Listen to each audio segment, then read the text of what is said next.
সাজ্জাদুল হযরত আল্লামা আবুল বয়ান হাশমি, কাজী আবুল বয়ান হাশমি দামাতে বাজাতুহু, উপস্থিত উলামায়ে কেরাম, মুরব্বিয়ান এজাম, আজকে এখানে আসা আমার দুইটি উদ্দেশ্য নিয়ে। একটা হলো হাশিম শাহ হুজুর কিবলা আমাকে ছেলের মতো মনে করতেন, খুব মায়া করতেন।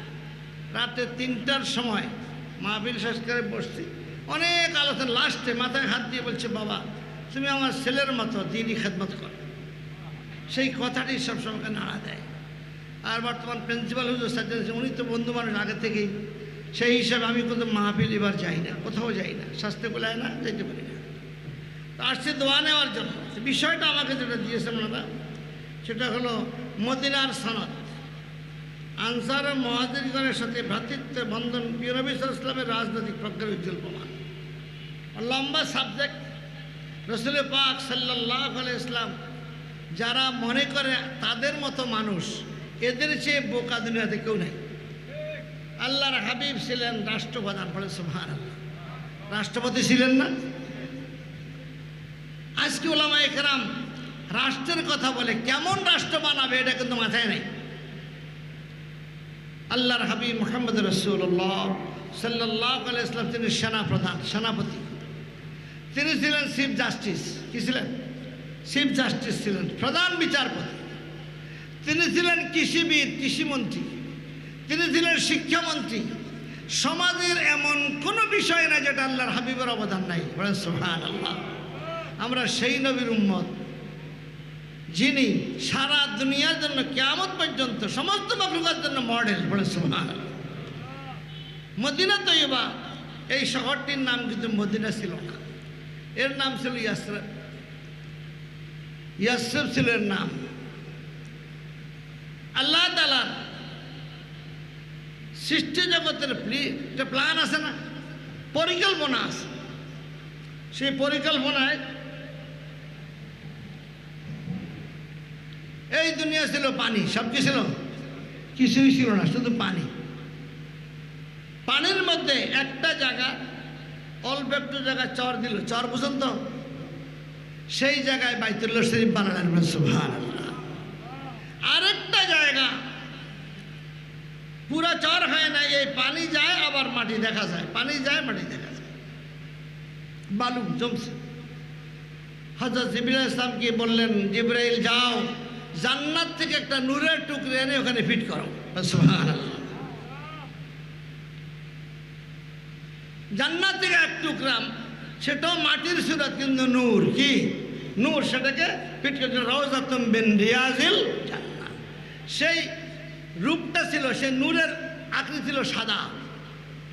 যার কারণে আপনি যারা হজে গেছেন দেখছেন না, রাউযাতুম মিন রিয়াজ, ফিলারগুলো সাদা, ফিলারগুলো কি সাদা। ওই এলাকাটা, এটা দুনিয়ার কোনো অংশ নয়, এটা জান্নাতের অংশ, বলে সুবহানাল্লাহ। এবং রাসূল পাক সাল্লাল্লাহু আলাইহি ওয়াসাল্লামের মা আমেনার কোলে, রাদিয়াল্লাহু তাআলা কোলে বা পেটে যখন আল্লাহর হাবিবের বডিটা, শরীর মোবারক বানাবেন, জিবরাইল আলাইহিস সালাম জিজ্ঞাসা, আল্লাহ ওনার শরীর কি দিয়ে বানাবো? উনি তো নূর। নূরের সাথে এই বেহেশতের এই নূরই মাটি এনে লাগাই দিলেন। দুনিয়ার মাটি নয়, দেখতে মাটির মতো, আসলে কি নূর। এই জন্য রাসূল পাক সাল্লাল্লাহু আলাইহি ওয়াসাল্লামের সেই প্ল্যান হয়েছে আল্লাহ তাআলা সেই মদিনায় নিলেন। এবং মদিনার মাটির রং কি হবে, মদিনার আপনার গ্রাম কি হবে, মদিনার প্রাকৃতিক পরিবেশ কি হবে, তৌরাতে লিখেছেন, জাবুরে লিখেছেন, ইঞ্জিল লিখেছেন, 104খানা কিতাবে সবখানে বয়ান আছে। সুবহানাল্লাহ। সবার একটাই ছিল, আসতেছে আসতেছে আসতেছে আসতেছে। কোথায় আসবেন? মক্কা নগরীতে। আর থাকবেন কোথায়? ইয়াসরিবে, যে মদিনায়। সেই মদিনার আবহাওয়া, খেজুর গাছ, সেখানের পরিবেশ, সবটা কিন্তু আগের কিতাবে বয়ান আছে। বয়ান বেশি বলার সময় না, খুব সংক্ষেপে বলতে হবে। আগেকার যুগের যারা রাজা বাদশারা ছিলেন, দিনদার ইহুদি খ্রিস্টান ধর্মের, তারা ওই বয়ানগুলি শুনে তারা খুঁজতে থাকতেন, ওই জমিনটা কোথায়, যার ঘ্রাণ এমন হবে, কালার এমন হবে, খেজুর গাছ থাকবে, এই পরিবেশ খুঁজতে থাকতেন। সেই খুঁজতে খুঁজতে তুব্বাতুল হুমায়রি ইয়েমেনের বাদশাহ সম্রাট 400 আলেম, 400 ইঞ্জিনিয়ার, সয়েল টেস্টার, 400 বৈজ্ঞানিক নিয়ে সফর শুরু করলেন। কোথায় সেই মাটি পাওয়া যাবে? সেই মাটি খুঁজতে খুঁজতে যখন ইয়াসরিবে আসছেন, সয়েল টেস্টার যারা মাটি টেস্ট করে তারা বললো, স্যার এটাই সেই মাটি। ওলামায়ে কেরাম বললেন, হ্যাঁ গ্রান যা আছে এটাই মনে হয়। তারপরে আপনার সায়েন্টিস্ট যারা বিজ্ঞান বুঝে তারাও বললো পরীক্ষা করে সব আলামত কিন্তু মানে এই টুকরাই হলো কি সেই জমিন যেখানে আখরি জামান নবী মুহাম্মদ রাসূলুল্লাহ সব তাশরীফ আনবেন। তুব্বাতুল হুমায়রি কি করলেন? একটা ঘর বানালেন, পাকা ঘর বানাইয়া তার বংশের একজনকে দিলেন একটা চিঠি লিখে। একটা সবুজ প্লেটের মধ্যে একটা কয়েক লাইন কবিতা লিখলেন, লিখে তুমি এটা গোপন রাখবে, তোমার স্ত্রীও যেন না জানে। তোমার ইন্তেকালের সময় হলে আলামত দেখা দিবে, তোমার বংশে আরেকজনকে মোতায়েন করবা। এইভাবে আস্তে আস্তে যিনি আখরি জামান নবী মুহাম্মদ রাসূলুল্লাহ সবকে পাবেন তার কাছে এই পাত্রটা দিবা। সেখানে 4 লাইন কবিতা আছে।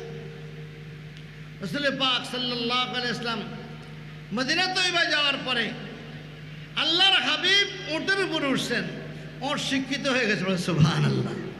ওট সায়েন্টিস্ট হয়ে গেছে, কোথায় বসবে ওট কেউ বলা লাগে না। আল্লাহ হাবিব বললেন যে ওটটাকে ছেড়ে দাও, সে যেখানে বসে ওখানে আমি মেহমান হব। আউস পুত্র বলতেছে, আমরা হুজুর আপনার জন্য অপেক্ষা করছি 700 বছর। কত?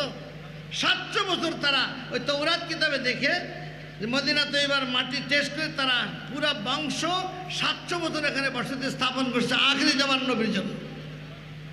কিন্তু তাদের মৌলবীরা ফতুয়া দিচ্ছে এটা ইহুদিদের মধ্যে হবে। এক সমস্যা ছিল, এখানে আসবেন ঠিক, ইহুদির বাইরে আসবেন এটা তাদের ধারণা ছিল না। খাজরাজ গোত্র 350 বছরের মধ্যে আসি বাসস্থান স্থাপন করে। ওরাও ইয়া রাসূলুল্লাহ আমরা 3.5 বছর অপেক্ষা করতেছি আপনার জন্য। এখন কার কাছে যাবে? আল্লাহর মেহমান কার হবে? আল্লাহর হাবিব ওটটা ছেড়ে দাও। ওট যেখানে বসে আপনি বলেন, ওটের কোনো ইউনিভার্সিটি পড়াইছে নাকি? ইঞ্জিনিয়ার বানাইছে? আল্লাহর হাবিব ওটে উঠছেন, ওটার সমস্ত আকল খুলে গেছে। সুবহান। আল্লাহর হাবিবের টাচ লেগে মরা খেজুর গাছ কথা বলছে। সুবহান। ওট বসে গেলেন। বসে যাওয়ার পরে জিবরাইল আলাইহিস সালাম বললেন যে ইয়া রাসূলুল্লাহ ওট ঠিক জায়গা মতোই বসছে। এই ঘরের মধ্যে একটা চিঠি আছে আপনার। আবু আইয়ুব রাদিয়াল্লাহু তাআলা আনহু সেই ঘরের বর্তমান মোতাওয়াল্লি মালিক, যার মাজার ইস্তাম্বুলে, তুরস্কে। আল্লাহ আমাকে জিয়ারত করার তৌফিক দান আমিন। তো ওনাকে ডাকি বলতেছে, আল্লাহর হাবিব বলে আপনার কাছে আমার একটা চিঠি আছে অতীতের। শোনার সাথে সাথে আবু আইয়ুব চিৎকার দিবে, ইন্নাকা লা সাদাকা ইন্নাকা লা রাসূলুল্লাহ, আপনি সত্যবাদী, আপনি রসুল। কারণ এই চিঠির খবর আমার ওয়াইফও জানে না, আমার স্ত্রীও জানে না। আপনি কি করে জানেন? কারণ জিবরাইল এইমাত্র বলে গেল। বিরাট ঘটনা আমি সংক্ষেপে বলতেছি, মদিনার কথা বলতেছি। তারপরে সেই চিঠি এনে পড়া হলো। তিনি 400 বছর আগে তুব্বাতুল হুমায়রি রাসূল পাকের যে ঈমান আনছেন, এবং সে যে আপনার মনের আবেগ কোন কবিতা, আমি সেদিকে যাচ্ছি না, কবিতা সময় লাগবে। কবিতা লিখলেন, আল্লাহর হাবিব বললেন যে তুব্বাতুল হুমায়রি মুসলমান হয়ে গেছে। সেই মদিনায় রাসূল পাক সাল্লাল্লাহু আলাইহি ওয়াসাল্লাম যাওয়ার আগে সেখানে খাজরাজ, আউস, এদি গোত্র, ইহুদিদের 3টা গোত্র ছিল। একটা হলো বনি কুরাইজা, বনি নাজির আর কাইনুকা। নাম মনে রাখলে কষ্ট, কিন্তু শুনে রাখেন, বনু কাইনুকা, বনি কুরাইজা, বনি নাজির 3টা গোত্র ছিল ইহুদিদের। আর আরেকদিকে ছিল আউস এবং খাজরাজ। মোট 17টা গোত্র বাস করতো সেখানে। কিন্তু এক গোত্রে তার কোনো মিল নাই। একটার সাথে ফাইট, লড়াই, যুদ্ধ সবসময় লেগে আছে। হুজুর পাক সাল্লাল্লাহু আলাইহি ওয়াসাল্লাম মদিনা তৈবায় যাওয়ার আগে তারা সবাই মিলে চিন্তা করলো যে আমরা একটা সরকার গঠন করি। এইভাবে আর কত মারামারি করি। সবাই মিলে সরকার গঠন করলো। সরকার প্রধান বলে আব্দুল্লাহ ইবনে উবাই, পরে মুনাফিক হয়েছে। তাকে প্রেসিডেন্ট বানালো, ঘোষণা দিল। ঘোষণা দেওয়ার পরে আব্দুল্লাহ ইবনে উবাই অভিষেক হবে, তারপর দায়িত্ব নেবে। যেদিন তারিখ এর আগেই রাসূলুল্লাহ পাক মদিনায় পৌঁছে গেলেন। সুবহানাল্লাহ। আল্লাহর হাবিব পৌঁছে যাওয়ার পরে হাওয়া গেল পাল্টে, মুহূর্তের মধ্যে পরিবর্তন হয়ে গেল। আউস, খাজরাজ, বনি কোরাইজা, সবার সাড়া পড়লো। ইহুদিদের একটা হিংস্র জাতি, তাদের হিংসা ছিল, তার উপরে কিছু বলে নাই। আর আব্দুল্লাহ ইবনে উবাই তার একটা গ্রুপ লইয়া, উপরে খুব মুসলমান, ভিতরে মুনাফিক, জল কাটার জন্য চেষ্টা করলেন। আমাদের দেশে আসে না, আসেনি? লম্বা জামা গায়ে, সুন্দর সুন্দর বক্তব্য রাখে, রুমাল মাথায়, বলে রাসূল পাক সাল্লাল্লাহু আলাইহি ওয়াসাল্লাম 12 রবিউল আউয়াল আসছেন কিনা এটা সিউরিটি নেবেন, আস্থা করবে। মানুষ 12 তারিখে ঈদ মিলাদুল পালন করে, জ্যৈষ্ঠ জুলুস করে। আর এই মুলুবি আপনার মাথার মধ্যে ঢুকাইতেছে যে না 12 তারিখ রসুলের জন্ম তারিখ, না, নাও হইতে পারে। তার মানে আপনি কি বুঝলেন? 12 তারিখ আপনি জ্যৈষ্ঠ জুলুস করবেন, সারা মনের মধ্যে কনফিডেন্স, এই তারিখ তো রসুল্লাহ জন্ম তারিখ না হইতে পারে। একটা কনফিউশন, একটা দ্বিধাদ্বন্দ্ব সৃষ্টি করে মুসলমানদের মদিনাওয়ালার সম্পর্ক কাটা পড়তে চায়। আমি মাঝখান দিয়ে 1 মিনিটে ওই জিনিসটার জবাব আপনি আজকেও দেখলাম, সে বারবার বলতেছে ভারতের রাসূল পাক সাল্লাল্লাহু আলাইহি ওয়াসাল্লামের বেলাদাত না। আমি আমার আলোচনা আসতেছি সংক্ষেপে, আমি উলামায়ে কেরাম যেহেতু আছে, আমি শুধু ইশারা দিয়ে যাচ্ছি। হুজুর পাক সাল্লাল্লাহু আলাইহি ওয়াসাল্লামের দুনিয়া আগমন সম্পর্কে কয়েকটা বর্ণনা আছে।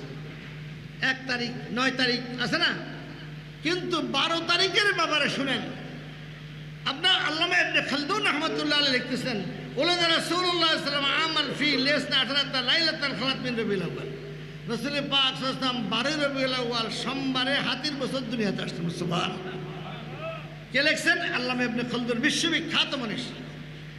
তারপরে দেখেন আপনার ওয়াল মাজমা আন্নাহু সাল্লাল্লাহু আলাইহি ওয়াসাল্লাম ওলাদ আমাল ফি ইবনে কাসির লিখতেছে হাতির বছর হুজুর দুনিয়াতে আসছেন। ওলাদ রাসূলুল্লাহ ইয়াউমুল ইসনা আমাল ফিল ইসনা 18 লাইলাতুল মাদাদ মিন শাহর রবিউল আউয়াল। তারিখ তাবারি, বিশ্ববিখ্যাত গ্রন্থ মুসলমানদের। আল্লামা তাবারি লিখতেছেন হুজুর পাক সাল্লাল্লাহু আলাইহি ওয়াসাল্লাম 12 রবিউল আউয়াল দুনিয়াতে আসছেন। সুবহানাল্লাহ। আল্লামা ইবনে ইসহাক, বিশ্ববিখ্যাত ঐতিহাসিক মুসলমানদের সারা বিশ্বের, তিনি ওলাদ রাসূলুল্লাহ ইয়াউমুল ইসনাইন 18 লাইলাতুল খালাত মিন শাহর রবিউল আউয়াল, তিনি লিখতেছেন রবিউল আউয়াল মাসের 12 তারিখ সোমবার হুজুর দুনিয়াতে তশরিফ এনেছেন। তারপরে এলামুন নবুয়া আকাম সুলতান মুহাম্মদুল মাওরিদি লিখতেছেন লিআন্নাহু উলিদা বাদা 50 ইয়াওমান মিনাল ফিল বাদা মাউত আবি ফি ইয়াউমিল ইসনাইন শাহর রবিউল আউয়াল। হুজুর পাক সাল্লাল্লাহু আলাইহি ওয়াসাল্লাম আপনার ফিল, হাতির ঘটনা যেদিন ঘটছে তার 50 দিন পর দুনিয়াতে আসছেন, তাও রবিউল আউয়াল মাসের 12 তারিখে। সুবহান। এখন শুনেন, বিশ্ববিখ্যাত মানুষ আল্লামা তিবি লিখতেছেন واتفقوا على أن ولد يوم الاثنين الثاني ربيع الأول قيل الاثنى عشر هو المشهور عليه عمل أهل مكة في زيارته موضع مولد صلى الله عليه وسلم। আল্লামা তিবি বলতেন যত রাওয়ায়াত থাকুক সমস্ত মনীষীদের ইজমা ঐক্যমত হয়েছে যে আল্লাহর হাবিব 12 রবিউল আউয়াল সোমবার দুনিয়াতে তশরিফ এনেছেন। এই জন্য এই 1400 বছর পর্যন্ত মক্কার লোকেরা 12 রবিউল আউয়াল গিয়ে হুজুরের বেলাদাতের স্থানে গিয়ে সালাত ও সালাম দেবেন। আপনারা বিভ্রান্ত হবেন না। এই সমস্ত মুলবি, নতুন মুলবিদের প্রতি হাসি মুখে হুজুর কিতাব বুঝেন নাই, বুঝেন নাই। তারপরে আহমদ রাজা খান বেলিবির আমাদের বুঝেন নাই, ইমাম শেরে বাংলা বুঝেন নাই। এখন কিছু মুলবি এখন 4-5 জন বেঁচে রয়েছে, মানুষের মধ্যে সন্দেহ। যাই হোক, এটা যেন কনফিডেন্স না থাকে, আমরা যেন বিভ্রান্ত, এই জন্য কথাটা বললাম। আমার সাবজেক্ট যেটা আসিয়া হয়েছে সাবজেক্ট, রাসূল পাক সাল্লাল্লাহু আলাইহি ওয়াসাল্লাম মদিনায় গেলেন। এই আব্দুল্লাহ ইবনে উবাই ইবনে সুলুল যে রাষ্ট্রপতি হবে, তার তো গুড়ে বাড়ি, সে তো হইতে পারল না। সে উপর দেখলো যে পলিসি করলো, বলে চালাক ছিল সে, যে আমি এখন প্রতিবাদ করি জোয়ার রাসূলুল্লাহর দিকে। আউস, খাজরাজ, বিভিন্ন গোত্র হুজুর পাক সাথে বায়াত গ্রহণ করতেছে, মুসলমান হইতেছে। মুহাজিররা 45 জন পৌঁছে গেছে। কয়জন? 45 জন পৌঁছে গেছে মুহাজিররা।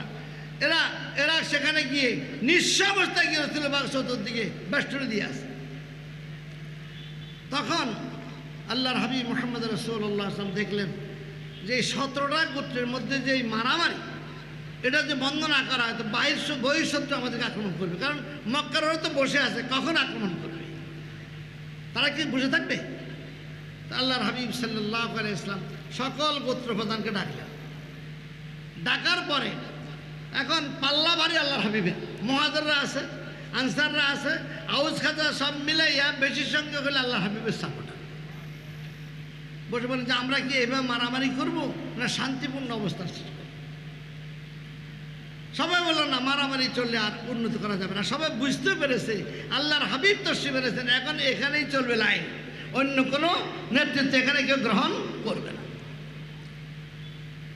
তখন সবাইকে মিলে একটা আপনার বসে একটা ম্যাগনা কার্টা বলে একটা সনদ তৈরি করলেন। আজকের যে league of Nations, United nation, Atlantic charter, declaration of human rights, global government, যত থিওরি আজকের দিনে চলছে সারা ওয়ার্ল্ডে, সবটার মূল হলো সনদে মদিনা। সুবহানাল্লাহ। 662 খ্রিস্টাব্দের 26 সেপ্টেম্বর হুজুর পাক সাল্লাল্লাহু আলাইহি সনদে মদিনা করলেন। সেখানে যে শর্তগুলি দিয়েছেন 53টা, কয়টা? 53টা শর্ত ছিল। কোনো কোনো বইতে 48 47 সেটা দুইটা একসাথে 53টা মূলনীতি তারা ঠিক করলেন। এই মূলনীতিতে মদিনার ইহুদি নাসারা পত্রের মুসলমান সকলে এক দেশবাসী, আমরা মদিনাবাসী, ইহুদি না খ্রিস্টান না, সবাই আমরা কি এক দেশবাসী, সকলে নাগরিক অধিকার সমান। আচ্ছা, সকলে নাগরিক অধিকার সমান যদি সবাই পায় তো ঝগড়া করতে যাবে? অধিকার যদি পেয়ে যায়। আজকে আমাদের সমাজে বিশৃঙ্খলা কেন? আমাদের স্বজনপ্রীতি, দলপ্রীতি, দলের লোক হইলে চাকরি না নাই অবস্থা গেছে না এরকম। দলের লোক হইলে প্রমোশন না প্রমোশন নাই, দলের লোক হইলে ব্যবসা টেন্ডার, সব দলের লোক। আবার আরেক দল আসে, আগের দল যায়, পরের দল আবার একইভাবে শুরু করে, ঠিক না ভাই? ঠিক। যার কারণে এই দেশে স্বাধীন বাংলাদেশে শান্তি নাই। আমরা দুর্নীতিতে 5 বার ফার্স্ট হয়েছি। কয়বার? 5 বার ফার্স্ট হয়েছে। এখন তো আমাদের ব্যাংক লুট হয়ে গেছে, আমাদের সব গেছে, অর্থনীতি বলতে কিছু নাই। আল্লাহ তাআলা তার কেরেশমা এমনভাবে ফলায়, কোনো রাজনৈতিক দল, কোনো সেনাবাহিনী, কোনো পুলিশ, বিডিআর কিছু লাগছে না, কিচ্ছু লাগেনি। আমাদের দামাল ছেলেরা সামনে আগাইছে, সবাই সাপোর্ট করছে, সব ভেসে গেছে। তো এই জন্য আমি যে কথা বলতে চাই, রাসূল পাক সাল্লাল্লাহু দেখলেন যে মদিনায় আমি যদি থাকতে হয়, ইহুদিদের খ্রিস্টানদের পত্রিক 3টা, মুসলমান ইহুদিয়ার পত্রিক অগ্নিভর্ষক ছিল, মূর্তি পূজা যারা করতো তারাও ছিল একটা গ্রুপ। এদের যদি এক না করা যায়, আজকে এই গ্রুপ থামাবো, কালকে আর গ্রুপ লাগবে। আমার বিরুদ্ধে সবাই একমত হয়ে লাগতে পারে, কারণ আল কুফরু মিল্লাতুন ওয়াহিদা, সব কাফেররা কিন্তু এক জাতি। মুসলমানদের বিরুদ্ধে সব এক। আল্লাহর হাবিব কি করলেন? সবাইকে নিয়ে এই সনদ করলেন একটা মূলনীতি। ইহুদি নাসারা প্রত্যেক মুসলমান নিজ ধর্ম পালন করবে, কেউই কারো ধর্মে হস্তক্ষেপ করতে পারবে না, কারো ধর্মে কি হস্তক্ষেপ করতে পারবে না। হ্যাঁ, যদি কেউ ভাষার সৃষ্টি করে, যদি কেউ ওয়াইন আমান যালামা ওয়া আফসাদা মিনহুম, যারা জুলুম করবে এবং ফাসাদ সৃষ্টি করবে, সবাই মিলে তাকে প্রতিহত করা হবে। রাষ্ট্রে কোনো বিশৃঙ্খলা চলবে না। নিজের বাপ হোক, ভাই হোক, আত্মীয় হোক, ছেলে হোক, অন্যায়ের সামনে কেউ আপোষ করবে না, আপোষ করবে।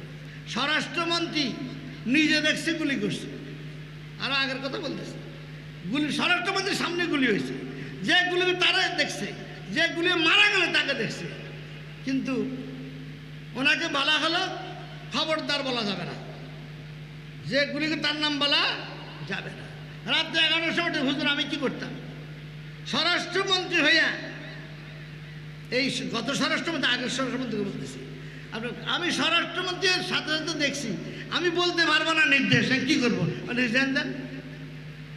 এই মন্ত্রীর থেকে আপনার সততা, আপনার ন্যায়নিষ্ঠা সব জলাঞ্জলি দিয়ে মিথ্যা কথা বলবেন কেন? উনি রাত্রে আমার কথার পরে 11:30 রিজেন দিয়েছে যে না, আমি এই স্বরাষ্ট্রমন্ত্রী থাকার কোনো যুক্তিকতা নেই, কারণ দলীয় লোকেরা মানছে, এটা বলা যাবে না। রাসূল পাক সাহেব কি বললেন? মদিনা তৈবায় একটা সাম্য সম্প্রীতি বন্ধন হাত তৈরি করলেন সব ধর্ম মতে, সেখানে সবাই মিলে একমত হয়েছে। রাসূল পাকের চেহারা দেখলে এর বিকল্প কোনো আছে নাকি? এত সুন্দর চেহারাই কারো আছে? এত সুন্দর কথা কি কারো আছে? এত সুন্দর হাসি কি কারো আছে? এত সুন্দর বুদ্ধি কি কারো আছে? এত সুন্দর স্বাস্থ্য সুঠাম দাঁড়াধিকারী কেউ কি আছে? সবার উপরে মাথা। সবাই মিলে এই রাষ্ট্র তো একজন পরিচালক লাগবে, গার্ডিয়ান তো লাগবে। কে হবে? মুসলমানদেরকে বলছে তোমরা চুপ থাকো। তোমরা কি চুপ থাকো? হিন্দুরা বললো প্রত্যেক ঘরে আপনি যেখানে আসেন এক ব্যক্তিত্ব সম্পন্ন, আপনি আমাদের নেতা হবেন। ইহুদিরা বলল আপনি আমাদের নেতা হবেন। আউস খাদা তো আগে থেকেই মেনে নিয়েছে, হুজুর আপনি নেতা হবেন। আল্লাহর হাবিব বললেন মুসলমানরা তোমরা কি বলো? যে সবাই যখন মেনে নিয়েছে আমরা আপনাকে নেতা হিসাবে চাই। বলেন সুবহানাল্লাহ। এখন একচ্ছত্র নেতৃত্ব রাসূল পাকের। আইন হলো কি? আল্লাহর হাবিবের অনুমতি ছাড়া কেউ কোনো যুদ্ধে লিপ্ত হতে পারবে না। কোন বিষয়ে যদি দ্বন্দ্ব হয়, হতে পারে, মানুষ তো আল্লাহর হাবিবের কাছে ফয়সালা দিন আসতে হবে, নিজেরা কোনো বিচার করা যাবে না। আগে ছিল কি? আউস গোত্র বিচার করতো, খাজরা গোত্র লোকেরা এখানে আসতে দিত না। বনি নজির কোনো অন্যায় করলে তারাই বিচার করতো, কেউকে আসতে দিত না। আল্লাহর হাবিব এখন সুপ্রিম অথরিটি, রাষ্ট্রপ্রধান হিসাবে তার কাছে আসবে, তিনি বিচার করবেন এবং সবাই বিচার মেনে নিতে বাধ্য। সুবহানাল্লাহ। বহিঃশত্রু যদি আক্রমণ করে বাহির থেকে মদিনা, আমরা যারা চুক্তিবদ্ধ হলাম সবাই মিলে একসাথে প্রতিহত করব। মদিনায় কাউকে আক্রমণ করতে দেব না। সবাই মনে করে মদিনা নগরী পবিত্র নগরী, এই নগরীর পরিচ্ছন্নতা, এই নগরীর মধ্যে অন্যায় জুলুম সব একে একে সব বিদায় করতে হবে। আবার বহিঃশক্তি আক্রমণ করে, সবাই মিলে আক্রমণ করতে গিয়ে মারাও তো যাইতে পারে, পারে না? খরচও তো হইতে পারে। যেই গোত্রের লোকেরা মারা যাবে সবাই মিলে তার সম্মান প্রদর্শন করবে, তাকে দাফন করবে, আর খরচ যা হবে প্রত্যেক গোত্র আলাদা খরচ চালাই নেবে। এটা রাষ্ট্রের কোনো ফান্ড তো নাই, খরচ করবো করতে। এরপরে আল্লাহর হাবিব বললেন মদিনা সনদে স্বাক্ষরকারী যারা সকল সম্প্রদায়, জাতি, সাধারণ উম্মাহ গঠন করবো। উম্মাহ আওয়ামী লীগ, বিএনপি, জাতীয় পার্টি, এই পার্টি তা না, একটা উম্মাহ। একটা কি? উম্মাহ। মুসলিম জাতি যারা মুসলমান, লা ইলাহা ইল্লাল্লাহু মুহাম্মাদ, তাদের এত দল থাকতে পারে না। তারা একটাই দল, আমরা মুসলমান। আমরা কি?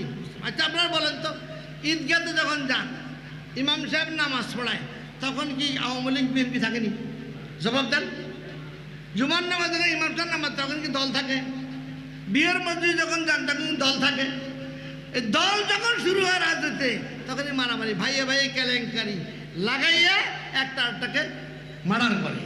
আল্লাহর হাবিব আইন পাশ করলেন যে এই মদিনা তৈবায়, মদিনা শরীফে যারা বাস করবে, কেউ কোনো ঝগড়া করলে কেউ বিচার আলাদা করতে পারবে না, সবাই মিলে প্রতিহত করবে। কারণটা কি? এই সনদগুলো 53টার মূল অর্থ কি, লক্ষ্য কি? লিতাসিস নিজাম ইজতিমাই সিয়াসি বাইনাল মুসলিমিন আল ইয়াহুদ, মুসলমান ও মুসলিমদের মধ্যে রাজনৈতিক এবং সামাজিক একটা কি সুশীল সমাজ, রাজনৈতিক ঐক্য প্রতিষ্ঠা করা ছিল এই সনদের মূল উদ্দেশ্য। তার ফলে কি হয়েছে? রোমান সম্রাট হেরাক্লিয়াস, পারস্য সম্রাট ইয়াজদিদের, বিশাল বিশ্বের সুপার পাওয়ার পর্যন্ত মদিনার কথা চিন্তা করলে না, এদের সাথে পারা যাবে না, এরা ঐক্যবদ্ধ। এরা কি? ঐক্যবদ্ধ। আজকে মুসলমানদের যদি ঐক্যবদ্ধ থাকতো, আল্লাহর হাবিবের এই মদিনার সনদ যদি ফলো করা হতো, ঐক্যবদ্ধ, মুসলমানরা তো ঐক্যবদ্ধ হতো। ফিলিস্তিনে 42,000 মানুষের জীবন গেছে, তাদের ঘর বাড়ি ঝুড়ে দেওয়া হয়েছে, 3 লক্ষ মানুষ আহত, এবং এই পর্যন্ত 1.5 লক্ষ আপনার বাসা বর্জি আপনার গুঁড়িয়ে দেওয়া হয়েছে। অথচ 200 কোটি মুসলমান, তেল আপনার আমাদের হাতে পেট্রোল, আমাদের জিও পলিটিক্যাল এলাকা, আমরা ঐক্যবদ্ধ হয়ে যে থুতো মারি তাও তো ইসরায়েল বেড়ে যাবে। কিন্তু ইহুদিরা আমাদেরকে ভাগ ভাগ করে রাখছে। ভাগ ভাগ করে রাখাতে এখন যখন ফিলিস্তিনে মারা যায় আরেকজন লোকের ফিলিস্তিনে মরছে, আমাদের না। লেবাননে মারা গেলে তো আমাদের না। কথা বলছেন? আর আমাদের দেখেন না, এই যে গোত্র কলাওয়ালা বা দলের আওয়ামী লীগও মারা গেছে, বিএনপি কি হয়েছে? আওয়ামী লীগ মরছে, সে মুসলমান না। আবার বিএনপির লোক মারা গেছে, সে আওয়ামী লীগ বিএনপি না মারা গেছে, জামাত ইসলামও মারা গেছে, আর হুজুর করতেছে জামাতটা মারা গেছে। এই যে অনৈক্য থাকার কারণে আজকে আমাদের সমাজে উন্নতির কোনো পথ নাই। রাসূল পাক সাল্লাল্লাহু আলাইহি ওয়াসাল্লাম এই সনদের মধ্যে আরেকটা গুরুত্বপূর্ণ জিনিস এড করলেন, সেটা হলো এই সমাজে যারা দরিদ্র আছে, অসহায় আছে না, যাদের আয় রোজগারের ব্যবস্থা নাই, ব্যবসা বাণিজ্য নাই, চলতে পারে না, সবাই মিলে সহিদারে তাদেরকে সমান মানে আনতে হবে। আপনার এই হাশিম হুজুর কেবলার এই এলাকায় যারা বাস করে গরিব আছে না, সবাই যদি ঐক্যবদ্ধ হয়ে যে এই গরিবকে আমরা সবাই মিলে একটা দোকান করে দেব, 10 লাখ টাকা দিয়ে বা 5 লাখ টাকা করে, সে বিজ্ঞাপন করতে না হয় এই এখন এই বছর ওনাকে, পরের বছর ওনাকে জাকাত ফেতরা সব উঠেই একসাথ করি, তাহলে আগামী 10 বছরে একজন গরিব খুঁজে পাবেন না। আমার বাংলাদেশে যদি জাকাত কালেকশন করা হয়, ওসর কালেকশন করা হয়, ফেতরা কালেকশন করা হয়, একত্রিত করে রাষ্ট্রীয়ভাবে হিসাব করে 8 বছর পরে একটা মানুষও বেকার থাকবে না।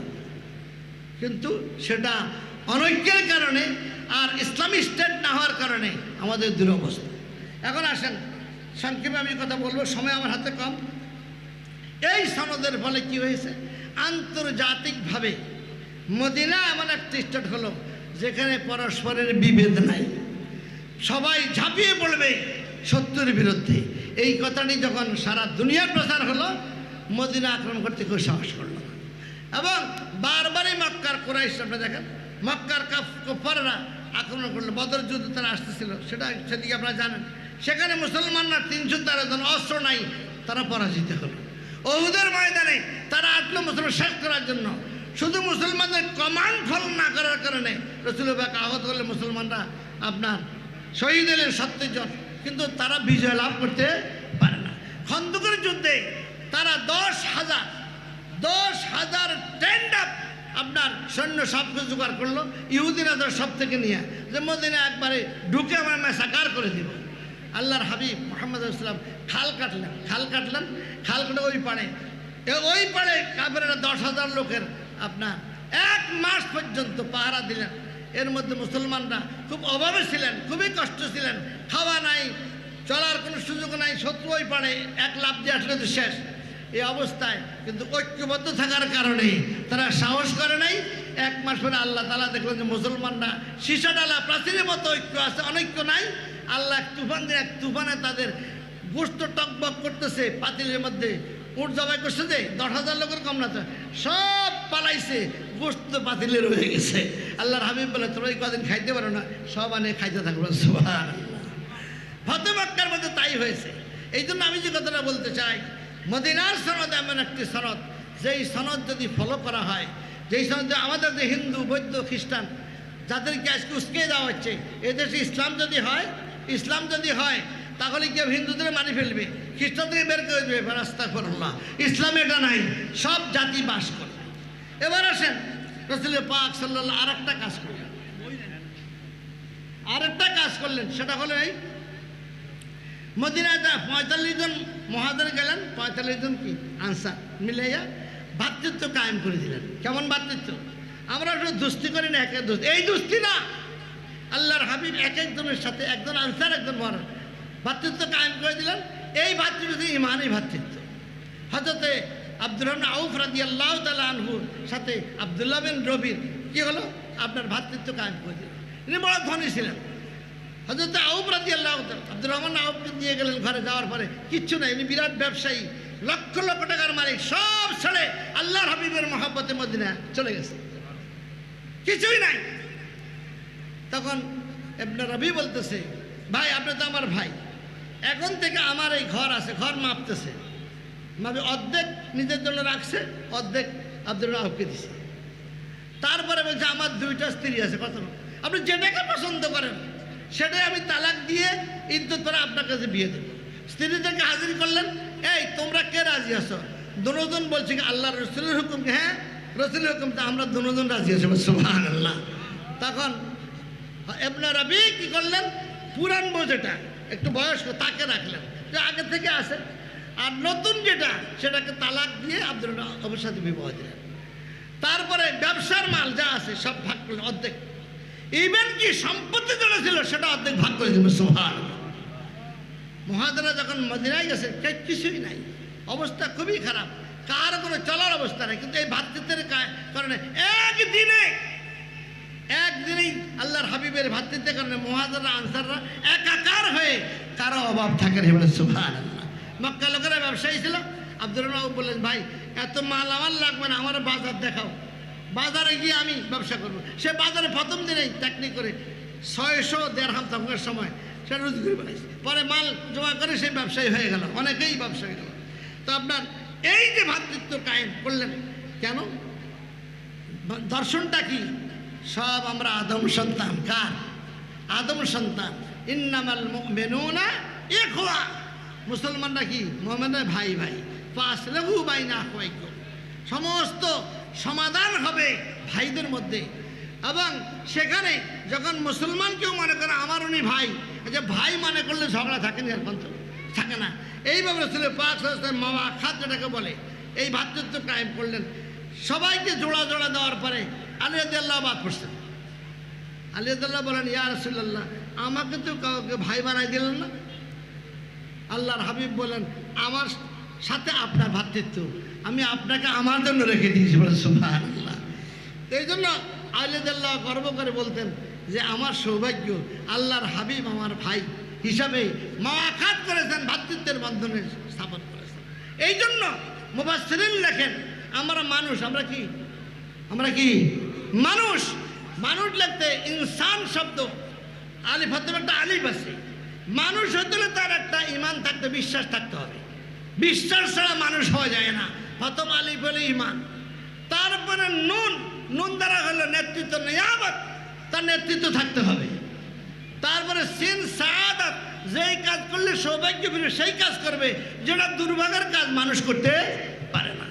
তারপরে একটা আলিফ আছে, এটা হলো ওখওয়াত, ভ্রাতৃত্ব, উলফত, সৌহার্দ্য, উনসিয়াত, মনের টান। তারপরে এই আলিফ দ্বারা একটা মুসলমান মানুষ যদি মনে করে তার মধ্যে কি সৌহার্দ্য থাকবে, তার মধ্যে ভ্রাতৃত্ব থাকবে, তার মধ্যে আপনার উনসিয়াত থাকবে, মনের টান থাকবে, সে মানুষকে ভালোবাসবে। তারপরে আপনার শেষে একটা নুন আছে, নুন মানে নূর। মানুষের জীবনটা হলো নূরানি জীবন। সেই নূরানি জীবন পাওয়ার জন্য ওই যে প্রথম ঈমান লাগবে, আল্লাহ রসুলকে মানলে নূর পাবেন। কোনো মানুষকে হিংসা করে, হিন্দু, বৌদ্ধ, খ্রিস্টানকে আপনার অবজ্ঞা করে আপনার মুসলমান থাকতে পারেন। হয়তো খাজা গরিবে নওয়াজ রাদিয়াল্লাহু তাআলা আনহু শুনলেন উত্তর প্রদেশে কলেরা। এখনকার মধ্যে কলেরা না, এখন তো স্যালাইন পাওয়া যায়, ওষুধ পাওয়া যায়। তখন তো স্যালাইন ছিল না, ওষুধ ছিল না, গাছের রস দিয়ে কোনো নামে খাই। এমন কলেরা লাগছে, বাড়িকে বাড়ি শেষ হচ্ছে। আমাদের দেশেও কিছু ভিটা বাড়ি পাবেন যেখানে মানুষ ছিল, মানুষ নাই, ওই কলেরায় শেষ হচ্ছে। তিনি শুনে কুতুবউদ্দিন বক্তার কাকিকে ডাক দিয়ে বললেন, সবাইকে জানিয়ে দাও মোরাকাবা আজমিরে নাই, মোরাকাবা করতে হবে উত্তর প্রদেশে। যার যা আছে গম, যার যা আছে চাল, যার যা আছে খেজুর, সব বস্তা বাঁধে খাজা গরিবে নওয়াজ উত্তর প্রদেশে চলে গেলেন। সেখানে দেখেন মাইলকে মাইল মানুষ ভয়ে অসুস্থ, মানুষ লাশের পাল্লা, প্রতিদিন এক করে 2জন 3জন মারা যাচ্ছে। খাজা গরিবে নওয়াজ গিয়ে তার মুরিদদেরকে নিয়ে কি করলেন, পুরো এলাকার জঙ্গল সাফ করলেন, ময়লা সাফ করলেন। ময়লা সাফ করে গাছের রসে নেই, যদ্দূর মেডিসিন খাওয়ান যায় খাওয়াইছেন। তারপরে একজন হিন্দু মারা গেছেন, সে হিন্দুকে লাকড়ি এনে দিয়েছেন, তার মনে কষ্ট, আমার বাবাকে পড়াইতে পারলাম না। লাকড়ি এনে দিয়েছেন যে তুমি তোমার মতো করে তোমার বাবাকে সৎকার করো। এইভাবে 40 দিন ছিলেন। কয়দিন? সিল্লা। এখন এক সিল্লা আছে, এই সিল্লায় মুসলমানদের আর ইমান নষ্ট করার চেষ্টা করা হচ্ছে। এই যে আপনার চিল্লা 40 দিন ছিলেন, থাকার পরে পুরা এলাকা সুস্থ হয়ে গেল। এবং ওই যেই সমস্ত ব্রাহ্মণ ঠাকুরদের কলা নেই, সবরিগুলো খা খা খা, তুই না খাইলে আমি খাই, এরকম করতো, সব ব্রাহ্মণরা কলা দিকে পালাইছে, কেউ নেই, এলাকায় কেউ নেই। এখন ভালো হওয়ার পরে খাজা গরিব নওয়াজ একজনকেও বলে না তুমি মুসলমান হও। দেখেন ইসলাম কত সাইন্টিফিক। একজনকেও বলে না তুমি মুসলমান হও। ওরা বললো যে আপনি কি দেবতা নাকি, আমরা হিন্দু ধর্মের লোক, আর আপনি আসছে এই খাদ্য করলেন, আমাদের মুসলমানরা দেখেন না, তোমরা আগে সুস্থ হও, তারপরে তোমরা আইসা আমার ওখানে দেখা যাবে। মাসখানেক পরে ওরা 12 জনের লিডারশিপের একটা কমিটি বানালো, বানায় ওদেরকে পাঠালো আজমিরে। যাওয়ার পরে আজমিরে ঢুকার পর ড্রেন আছে, সেই ড্রেনের মধ্যে দেখে যে খাজা গরিবে নওয়াজ বসে আছেন, একটা বিড়ালের বাচ্চা চৈত্র মাসে তার গায়ে খুজলি হয়েছে, ফোড়ার মতো হয় না, এটা দেহে ময়লা পড়ছে। ওরা দুঃখতে দেখতেছে।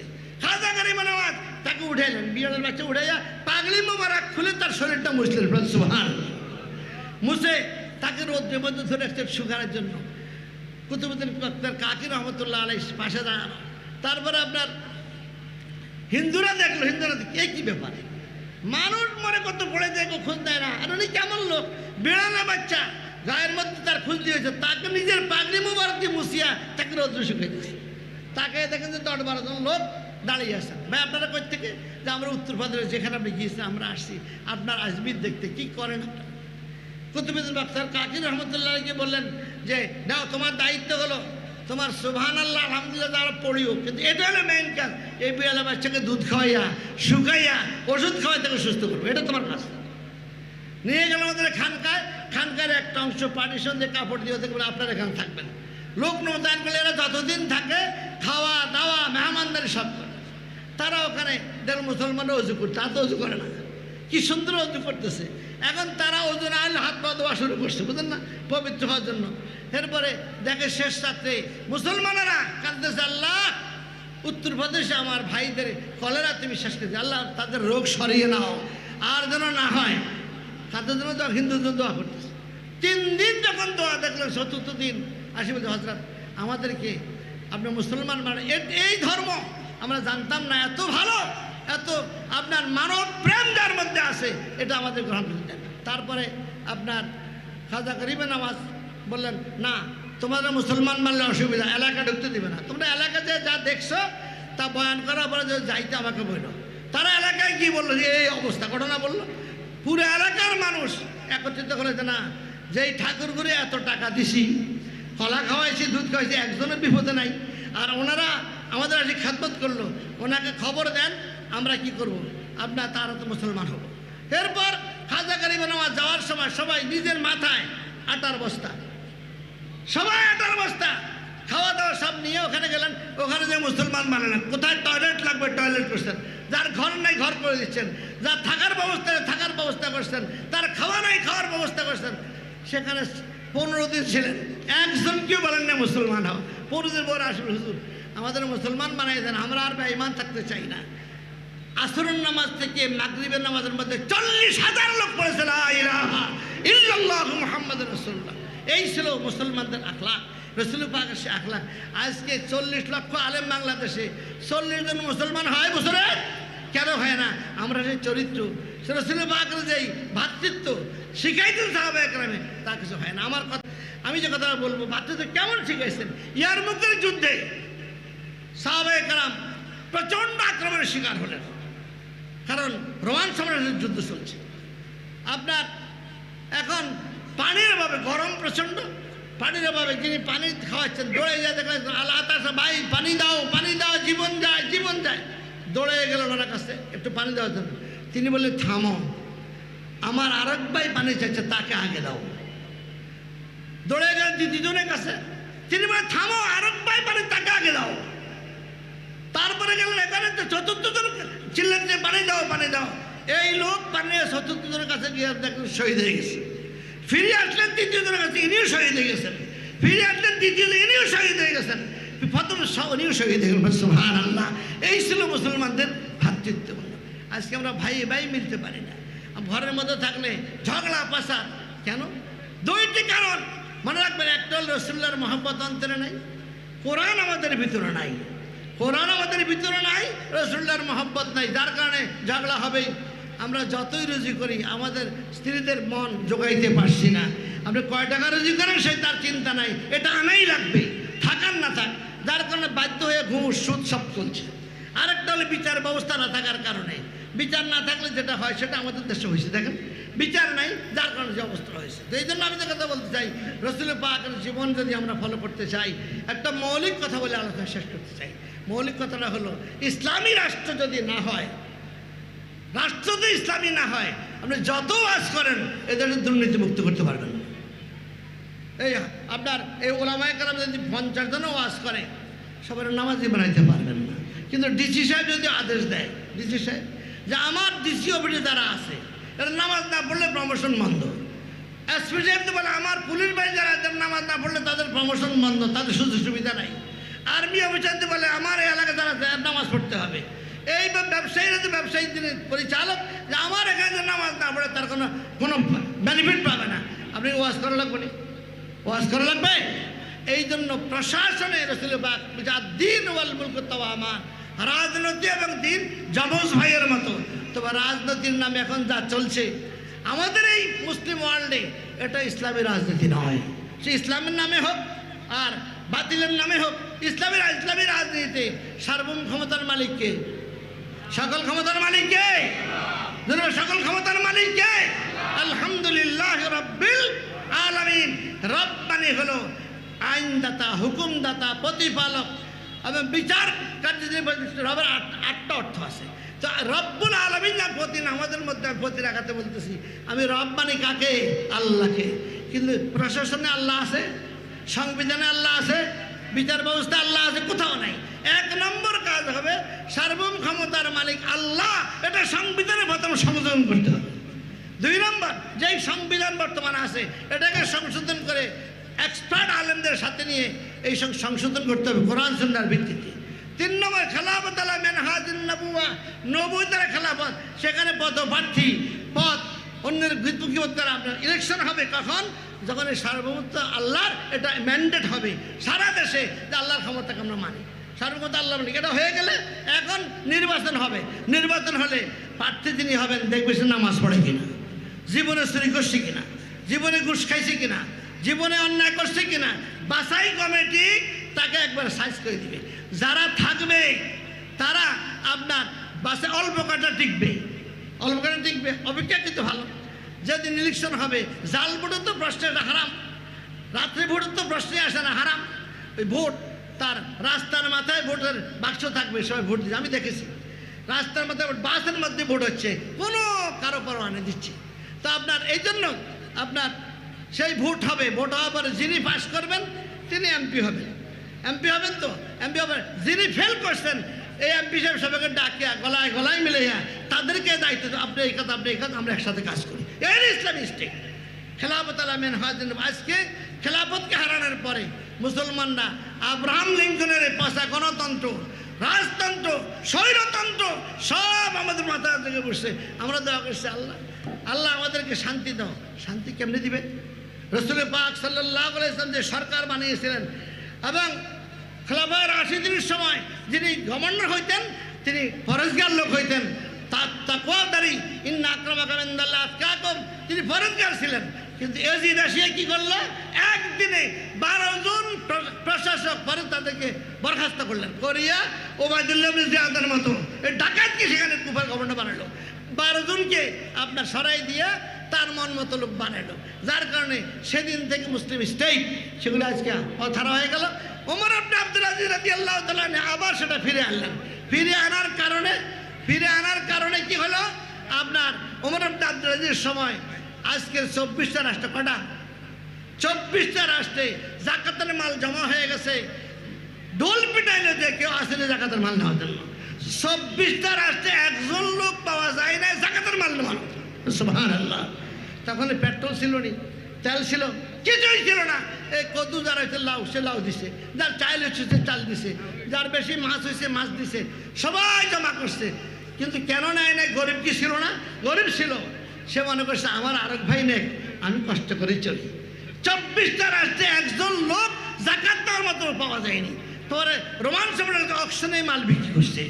আজকে আমাদের এই সমাজে আমাদের যে অবস্থান, এই অবস্থাতে আমরা এত অভাবে তো নাই। আমাদের দেশে চাকরি করে ব্যবসা বাণিজ্য আছে, কিন্তু আমাদের দুরবস্থা কেন? কারণ হলো চরিত্র। আমাদের এই দেশের মুসলমান এত টুপিওয়ালা কোথাও পাবেন না, এত দাঁড়িয়েলা কোথাও, এত আলেমও কোথাও নেই, আবেদও কোথাও নাই। এখানে নাই কোনটা? চরিত্র। দুর্নীতি এখানে সারানোর জন্য কি লাগবে? রাসূলুল্লাহ সেই মদিনার সনদ আর ভ্রাতৃত্ব বন্ধনে আবদ্ধ হয়ে যদি আমরা চলতে পারি তাহলে আমাদের শান্তি আসতে পারে না। মদিনাওয়ালাকে ভালোবাসা, মদিনা গুনগুন আওয়াজে, মদিনা যার অন্তরে নাই, মদিনা শুনলে যার কলিজা জ্বলে, সে মুসলমানদের কোনো নেতা হইতে পারে না। এই জন্য মদিনার সাথে সম্পর্ক, সাহাবায়ে কেরামকে তাজিম, আহলে বাইতকে ভক্তি, ঈমান এবং আল্লাহর ওলিদেরকে ভক্তি করে যদি আপনি চলতে পারেন তাহলে এই দেশে শান্তি আসবে, অন্য কোনো পথে শান্তি আসতে পারে না। আমি কথাগুলি বুঝতে পারছি? তাহলে তিনটা মূলনীতি, একটা হলো সংবিধানে আল্লাহ সার্বভৌমত্ব প্রতিষ্ঠা করতে হবে, সংবিধানকে সংশোধন করে কোরআন সুন্নাহর ভিতরে সাজাইতে হবে। 3 নম্বর, নেতৃত্বে যারা আসবেন খেলাফত আলা মিনহাজুন নবুওয়া, নিজেরা প্রার্থী হবে না, যোগ্য সৎ শুধু নয় দিনদার হইতে হবে। শুধু সৎ হইলে হবে না, অনেক হিন্দু কি সৎ আছে কিন্তু হে নামাজ পড়েনি। এই যে মুসলমানদের নেতৃত্ব সৎ নয়, শুধু সৎ হলে চলবে না, ফরজগার হইতে হবে, দিনদার হইতে হবে, লোভ লালসার উঠতে হবে। উঠে যদি আমরা এই দেশকে একত্রিত হতে পারি, ওলামায়ে কেরাম দলাদলি করতে হবে, অমুক দল না, সব একাকার হয়ে একজনকে আমরা আমির বানাবো, একজনকে আমিরুল মুমিনিন বানাবো, তার আন্ডারে সবাই চলবে, তাহলে এই দেশের দুর্নীতি দূর হবে। এর আগে দূর হওয়ার কোনো সম্ভাবনা নাই। আল্লাহ তাআলা আমাদের তৌফিক দান করুক। আমি দোয়া করি আমার ভাই আবুল বায়ান হাশমি মাদ্দাদুল আলী দামাদ বাদাতুহু এই যে মাহফিলটা চালিয়েছেন, সেই 48তম মাহফিল না, এতদিন পর্যন্ত কত ওয়াজ আপনারা শুনেছেন। আমাদের ওয়াজ শুনে রসুলের মহব্বত সৃষ্টি হচ্ছে, রসুলের জীবন। কিন্তু আমরা রাষ্ট্রীয়ভাবে ইউনো অফিস কিন্তু আমরা যাইতে পারি না। একজন কামেল পাস মাদ্রাসার প্রিন্সিপাল ইউনোকে সার করতে করতে জিব্বা চলে যাচ্ছে, সে জানে না তার র্যাঙ্ক হলো জয়েন্ট সেক্রেটারি। কী করবো, এখন অবস্থা তাই, বাধ্যই করতে হচ্ছে। এই জন্য এটাকে পরিবর্তন করে, যিনি কামেল মাঠে চালায় তিনি এমপি হইতে পারে না, তিনি কি ডিসি হইতে পারে না, সব যোগ্যতা আছে, কিন্তু সেই পরিবেশ আনার জন্য আমরা কোনো কাজ করি না।